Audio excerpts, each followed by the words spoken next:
আসসালামু আলাইকুম ওয়া রাহমাতুল্লাহি ওয়া বারাকাতুহু।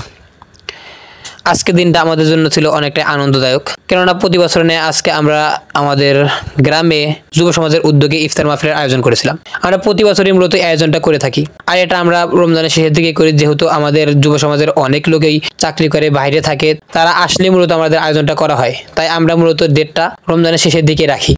সেজন্য আমার খামারের সমস্ত কাজকর্ম শেষ করে 3টা সাড়ে 3টার দিকে চলে গেছিলাম ইফতার মাহফিলের আয়োজনে। মূলত আমাদের মাঝে কেউ তেমন রান্না করতে পারে না, তাই আমরা বাইরে থেকে বাবুর্চি নিয়ে এসে রান্না করতেছিলাম। আলহামদুলিল্লাহ, আমরা ইফতারের আয়োজন হিসেবে রেখেছিলাম শলফের ঘোল।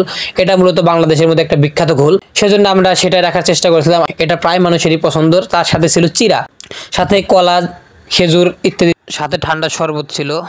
যেহেতু দিনটা অনেকটাই উষ্ণ এবং গরম ছিল, ইফতার শেষ করার পর এখানে মূলত খাওয়া দাওয়ার আয়োজন করা হয়েছিল।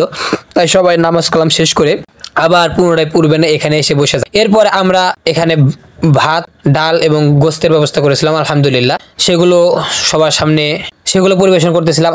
সবাইকে খাইয়ে দিয়ে কার্যক্রম শেষ করতে পেরেছি, এই জন্য আল্লাহ তাআলার কাছে লাখ লাখ শুকরিয়া জানাই আলহামদুলিল্লাহ।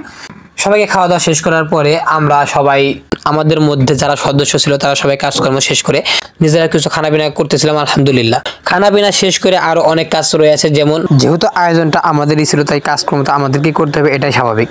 তাই এই কাজকর্মগুলো শেষ করার পর আমাদের এখানে সামিয়ানা ভাড়া করা ছিল। মূলত প্লেটগুলো পরিষ্কার পরিচ্ছন্নতার কাজ ছিল, যে ঘরটা ছিল ঘরটা পরিষ্কার পরিচ্ছন্নতার কাজ ছিল, রান্না করার জন্য ডেক, হাতল, পানি পরিবেশনের জন্য জগ ইত্যাদি ইত্যাদি যে সরঞ্জামগুলো আমরা ভাড়া করে নিয়ে এসেছিলাম, মূলত সেই সরঞ্জামগুলো গুছিয়ে তাদের কাছে বুঝিয়ে দেওয়ার দায়িত্বটা আমাদেরকে পালন করতে হবে।